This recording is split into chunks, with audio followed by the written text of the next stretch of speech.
ఎక్కడైతే నివాసానికి యోగ్యమైన ప్రదేశంతో పాటు తన జీవనోపాధి కోసం ఆ ప్రాంతాన్ని ఎంచుకున్నాడో ఆ ప్రాంతంలోనే కట్టాలి అని గౌరవ ముఖ్యమంత్రి గారి సూచనలకి ప్రకారం రాష్ట్ర కేబినెట్ తీసిన తీర్మానం ప్రకారం నిజంగా అది వర్త్ అని అనిపించింది ఈ రోజు నేను చూసిన తర్వాత.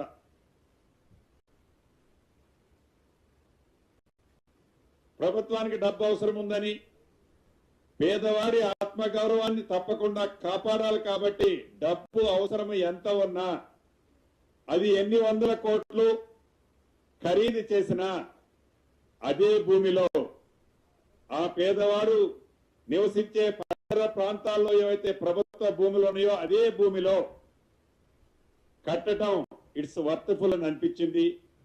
ప్రభుత్వ ఆలోచనలు, ముఖ్యమంత్రి గారి ఆలోచనలకు అనుగుణంగా రాబోయే కొద్ది రోజుల్లోనే విధి విధానాలన్నీ కూడా ఆల్మోస్ట్ ఫైనల్ స్టేజ్ లో ఉన్నాయి.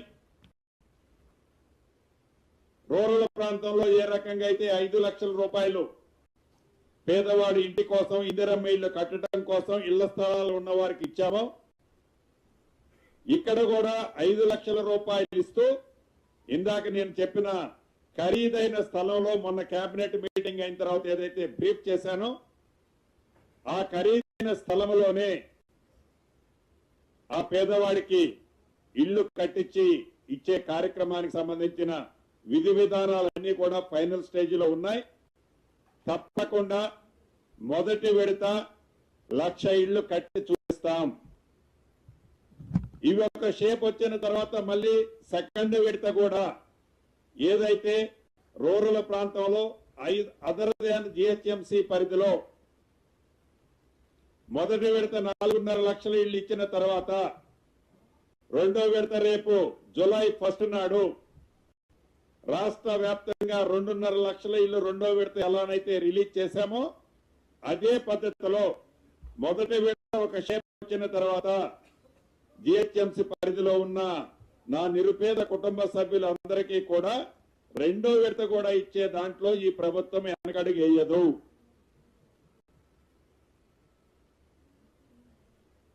ఆ పేదవాడి ఆత్మగౌరవానికి చిహ్నంగా ఆ పేదవాడు నివసించే ప్రాంతంలోనే అతని గౌరవం తగ్గకుండా ఉండే విధంగా అక్కడే అతని సూచనలకి అతని ఆలోచనలకి అనుగుణంగానే ఆ ఇల్లు కట్టి ఆ పేదవాడికి కొంత పీరియడ్ సేల్ చేసుకోకుండా ఉండే విధంగా ఫ్రీ ఆఫ్ ₹1 కూడా రిజిస్ట్రేషన్ ఛార్జీలు లేకుండా ఆ పేదవాడి ఆ ఇంటి ఆడబిడ్డ ఎవరైతే ఉందో ఆ ఆడబిడ్డ పేరుతో ఈ ప్రభుత్వం రిజిస్ట్రేషన్ చేసే కార్యక్రమాన్ని చేపట్టేదానికి విధి విధానాలు తయారు చేస్తున్నాము. ఇప్పుడు నేను చూసిన ప్రదేశాలు కొంత ప్రాంతంలోనే చూశాం. సుమారుగా ఇప్పటి వరకు గడిచిన 10 రోజులు 12 రోజుల్లో ఒక 38-39 ప్లేసెస్ ని ఈ ఓఆర్ఆర్ ఇన్నర్ సైడ్ ఐడెంటిఫై చేశాం.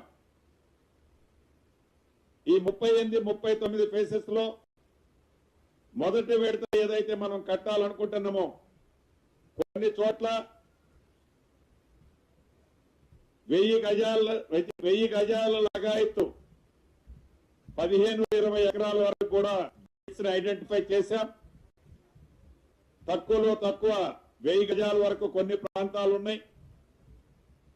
ఈ 1000 గజాల నుంచి మొదలైతే 18, 20, 21, 22 ఎకరాలు ఉన్న ప్రదేశాలు కూడా మేము ఇందాక నేను చెప్పినట్లు ఈ 38-39 ప్లేసెస్ లో ఐడెంటిఫై చేశాం.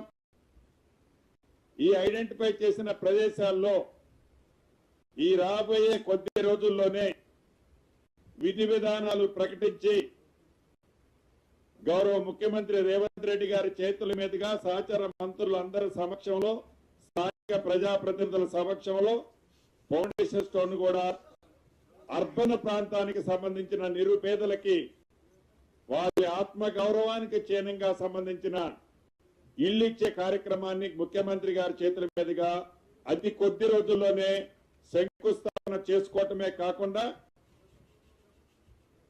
యుద్ధ ప్రాతిపదిక మీద ఈ ఇళ్లను పూర్తి చేసి ఆ నిరుపేదలకు ఇవ్వాలన్నది ఈ ప్రభుత్వ లక్ష్యమని మీ ద్వారా జిహెచ్ఎంసీ పరిధిలో ఉండే నిరుపేద నా కుటుంబ సభ్యులందరికీ తెలియజేయదలుచుకున్నాను. దీంట్లో భాగంగా ఆనాటి ప్రభుత్వంలో రూరల్లో కొన్ని నియోజకవర్గాలనైతే 5-10 ఇళ్లు కూడా కట్టలే. ఈ ప్రభుత్వం వచ్చిన తర్వాత ప్రతి నియోజకవర్గానికి తక్కువలో తక్కువ 3,500 ఇళ్లు ఇచ్చాం. ఎక్కువలో ఎక్కువ గిరిజన ప్రాంతమైన మా సోదరిమణి సీతక్క గారి కాన్స్టిట్యున్సీలో కానీ ఆ పక్కనున్న గిరిజన సోదరులు ఐటీడీఏ ప్రాంతంలో ఉండే గిరిజన కాన్స్టిట్యున్సీలో హైయెస్ట్ 5,000 వరకు ఇచ్చాం. తక్కువలో తక్కువ 3,500, ఎక్కువలో ఎక్కువ హైయెస్ట్ 5,000 మొదటి విడత ఇచ్చాం. రెండో విడత 2,000 ఇళ్లు చొప్పున ప్రతి నియోజకవర్గానికి ఇవ్వాలనుకున్నాం.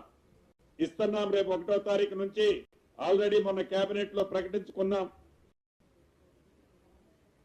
అంటే రమారమి ఒక్కొక్క నియోజకవర్గంలో 5,500 నుంచి 7,000 ఇళ్లు మొదటి 2 సంవత్సరాలు పూర్తయ్యే లోపు మేము ఇవ్వగలిగాం. ఆనాటి ప్రభుత్వంలో రూరల్ ప్రాంతానికి సంబంధించి చాలా నియోజకవర్గాల్లో 10 సంవత్సరాలలో కొన్ని నియోజకవర్గాలకి ఆ కోటరీకి సంబంధించిన నాయకులు ప్రజాప్రతినిధులు ఉన్న కోటరీ సంబంధించిన ఆనాడు వారితో ఎవరైతే తిక్కెన్ తిన్నుంటారో వారికి సంబంధించిన నియోజకవర్గాలు తప్ప ఏ నియోజకవర్గంలో వారు మిగతా నియోజకవర్గంలో ఇళ్లు ఇవ్వలే. అనేక వేదికల మీద గౌరవ ముఖ్యమంత్రి గారు కూడా అన్నారు, ఇందిరమ్మ ఇళ్లు ఉన్న గ్రామాల్లో ఓట్లు మేము అడుగు వేసుకుంటాం, మీరు లేని దగ్గర మీరు రావద్దు అని అన్నారు. అది నిజం కూడా. ఇప్పుడు కూడా అదే చెప్పదలుచుకున్నా. నేను ఇంకొకటి కూడా చెప్పదలుచుకున్నా. నిన్ననో మననో ఒక మాజీ మంత్రి గారు ఏదో అంటున్నాడు, హైదరాబాద్ లో ఒక్క ఇల్లు కట్టినట్టు రుజువు చేస్తే నేను రాజీనామా చేస్తున్నాను. ఈ వేదిక నుంచి వారికి ఒకటే, నేను ఇక్కడ నుంచి దాన్ని ఛాలెంజ్ అంటారా ఏమంటారో చూద్దాం. ఒకటే చెప్పదలుచుకున్న వారికి, ఇంకా ఈ ప్రభుత్వం ఎన్నికల లోపే 2.5 సంవత్సరాలు ఉంది. మీరేవైతే హైదరాబాద్ లో 2 BHKలు కట్టాము అని చెప్పుకుంటున్నారో, మీరు కట్టిన దానికంటే ఎట్లా రూరల్లో మీరు కట్టిందేమీ లేదు. ఈ అర్బన్ ప్రాంతంలో మీరు కట్టామని చెబుతున్న ప్రాంతం ఏదైతే ఉందో, మీరు కట్టిన దానికంటే ఈ ప్రభుత్వం ఎక్కువ కట్టినని ప్రజలు హర్షిస్తేనే మళ్లీ ఎన్నికల్లో శాసనసభ్యుడిగా నేను పోటీ చేస్తా. ఒకవేళ నేను ఎక్కువ కట్టినట్టు రుజువైన తర్వాత శాసనసభ్యుడిగా నువ్వు పోటీ చేయకుండా ఆగగలుగుతావా అని ఈ వేదిక మీద నుంచి వారికి సవాలు ఇస్తున్నాను. డ్రామాలరావు గారు ఉంటారు కదా, డ్రామాలరావు గారికి ఈ వేదిక మీద నుంచి వారికి సవాలు ఇస్తున్నాను. ఆ శాఖ మంత్రిగా 3-4 రోజుల క్రితం ఎక్కడో మాట్లాడినట్టు చూశా. ఇంకా మాకు 2.5 సంవత్సరాల టైం ఉంది. మేము ప్రణాళికలు మొదలుపెట్టి పనులు దిగుతున్నాం. నువ్వు 10 సంవత్సరాల్లో కట్టావు అని జంపలు ఏదైతే తరుచుకుంటున్నావో, ఆ కట్టిన ఇల్లు ఎంత ప్రయోజనమైందో ఆ ప్రజలకి, ఆ పేదవాడికి ఏదైతే ఉందని గొప్పలు చెప్పుకుంటున్నావో, దానికంటే ఎక్కువ ప్రయోగకరమైన పేదవాడు నివసించే ప్రాంతంలో కట్టి మేము ఇస్తేనే నేను శాసనసభ్యుడిగా పోటీ చేస్తా. ఒకవేళ నేను కట్టలేకపోతే నేను పోటీ చేయను. మరి నేను కట్టితే నువ్వు శాసనసభ్యుడిగా పోటీ చేయకుండా ఉండటానికి నువ్వు సిద్ధమా అని ఈ వేదిక మీద నుంచి వారికి ప్రశ్నిస్తున్నాను. ఈరోజు ఈ ప్రెస్ మీట్ పెట్టడానికి కూడా ప్రధానమైన కారణం ఒకే ఎజెండా. ప్రత్యక్షంగా ఏనాడైనా హౌసింగ్ బోర్డు అనే శాఖే లేదనుకో మీ ప్రభుత్వంలో, ఆ శాఖనే టోటల్ గా డిస్మాంటిల్ చేశాం. నేనేమన్నాను, కనీసం ఆ పేదవాడి ఇల్లు ఎక్కడ కడితే బాగుంటది, ఏనాడైనా పేదవాడి ప్రాంతానికి పోయి పరిశీలించి కనీసం ఇలా వాడి ఆలోచనలో షేర్ చేసుకుని నువ్వు కట్టి ఉండి ఉంటే అక్కడ కట్టాలనే ఆలోచన నీకు వచ్చి ఉండేది కాదు.